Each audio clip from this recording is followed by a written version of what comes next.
Hey, good morning from the banks of the Hudson River. For this episode of Home Water Dispatch, considered a supplement to the episode that I did yesterday from the parking lot outside of the New Jersey Saltwater Fishing Expo, where we had an amazing series of seminars and workshops about striped bass conservation and management and the importance of using science-based best practices for catch and release. Talked about Keep Fish Wet's campaign called Stripers in Our Hands and what goes into that, and it was really moving, right? And so you can watch that episode. But as I woke up this morning and I was driving home to Western Massachusetts and crossing the Hudson, I was reflecting on some of the other sentiments that came out yesterday, and I think we need to clear some things up. So the first thing that needs to be cleared up, and speaking about clearing up, the sun is coming out and there's a rain shower. It's kind of lovely here on the on the Hudson. Anyway, the one thing, one sentiment that keeps on coming up, so back in the day, in the 90s, there was a study done looking at how the mortality rate of striped bass following handling, capture, and release. And that study revealed a mortality rate, but it had a caveat, and it said that this mortality rate should not be used for conservation and management. That mortality rate was 9%, and that sentiment was in 3 of the presentations yesterday, one by me, one by a state agency, one by an extensions officer, said, there's this 9%, but we shouldn't hang our hats on 9%. We don't know. We haven't done enough science to really determine whether 9% is the catch and release mortality rate or discard mortality rate, however you want to term it, is the right number. But guess what? That 9% has been used in striped bass management for a very, very long time in terms of developing mathematical models or in mathematical models in terms of maximum sustainable yield, all sorts of things. It's been important for decision making. Even though all these groups are saying, it's the best we got, so we might as well use 9%, even though the paper where it came from said you shouldn't use it for conservation and management. Okay, so I'm planting that seed about one, we need more science, and some of that science is happening to figure out whether that 9% is a good number to use or not. And two, to think about the fact that striped bass stocks have been on this bit of a roller coaster for a very long time, right? In the 80s, the striped bass stocks crashed. There was a moratorium, and then they rebounded, but we're still hanging our hats on that 9%. So I just wanted to plant that seed to think about how careful we have to be about throwing that 9% number around and how we use it for conservation and management. Okay. The second point that I want to make and been reflecting on is there was a sentiment yesterday that was conveyed that said, the cycles in the striped bass populations are largely dependent on environmental conditions that either produce really good year classes, so you have lots of spawning that happens, or you have bad year classes where maybe the environmental conditions don't produce a large number of babies, right? And we know fish populations have these natural fluctuations. It just happens. And yes, there are things where you have good year classes and bad year classes.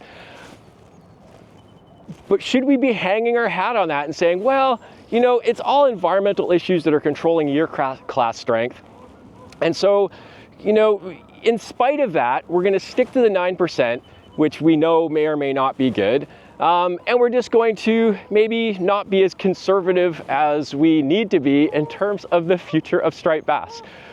So here's an analogy that I want to put forth, right? So say you had, based on your income, you didn't know whether you were going to have good years or bad years, right? And there's some fluctuation in terms of the money coming into to your bank account.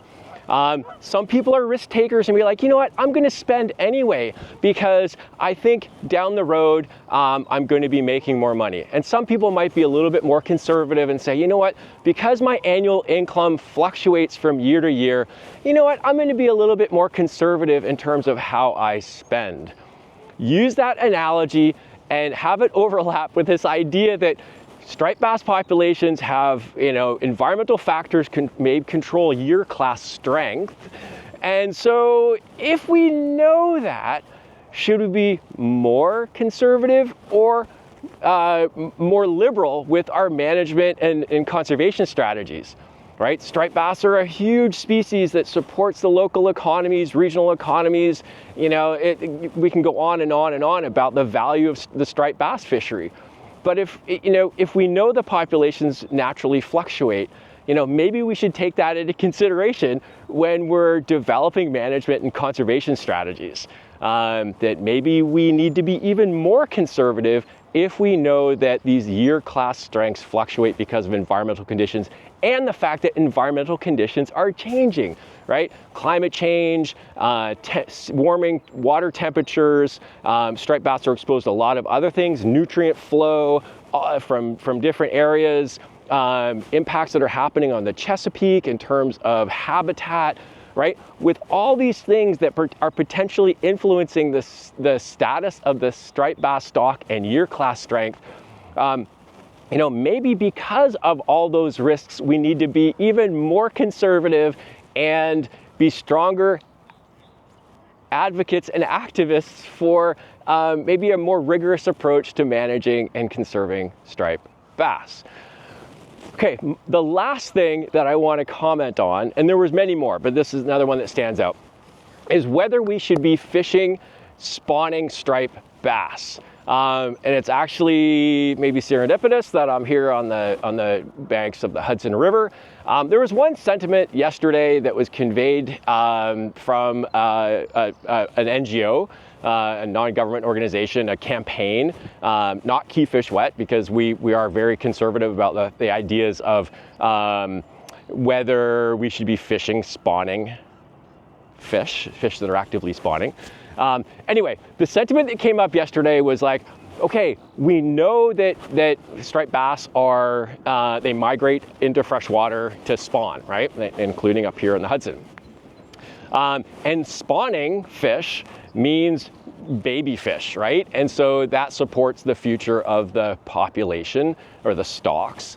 And we know that if the striped bass stocks are in trouble and there's some sensitivity around the future of striped bass, maybe we should be a little bit more careful when we're targeting spawning striped bass.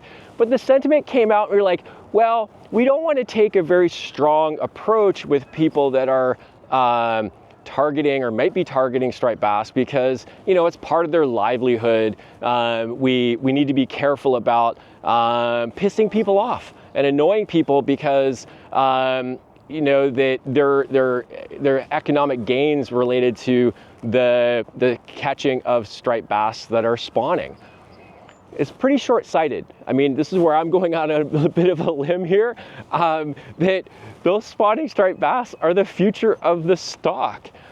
So maybe we need to be a little bit more careful about how we convey this information, how we maybe even work with groups that, yes, might be catching spawning striped bass, and that's where the best practices for catch and release are even more important, where you're not stressing those spawning fish out, where you're not maybe causing any undue mortality of those individuals that are contributing to the future of the population.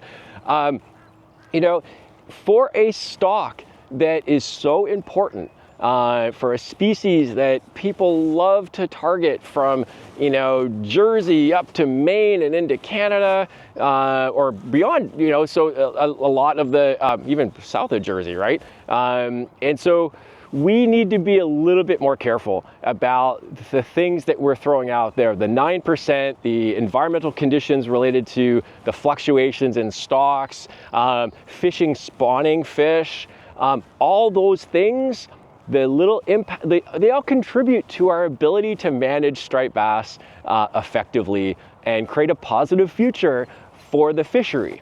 And so I wanted to convey all this as I was driving over the Hudson, as I was driving, and I was reflecting on the outcome of the seminar and workshops yesterday. Let's be careful, folks, about how we think about the future of striped bass, the things that we convey in a public setting, because that stuff gets carried on. We need to be stronger advocates and activists for the future of striped bass, and rely on the science, and maybe be a little bit more careful with the assumptions we make about the future of striped bass, the environmental conditions, handling practices, some of the mathematical models. Anyway, I'm starting to ramble, time to sign off. I hope you liked this, and I hope this helps with your voice as an angler who targets striped bass, or maybe even allows you to reflect more on the fish in your home waters and how they're managed. We need to do better, folks. All right, bye.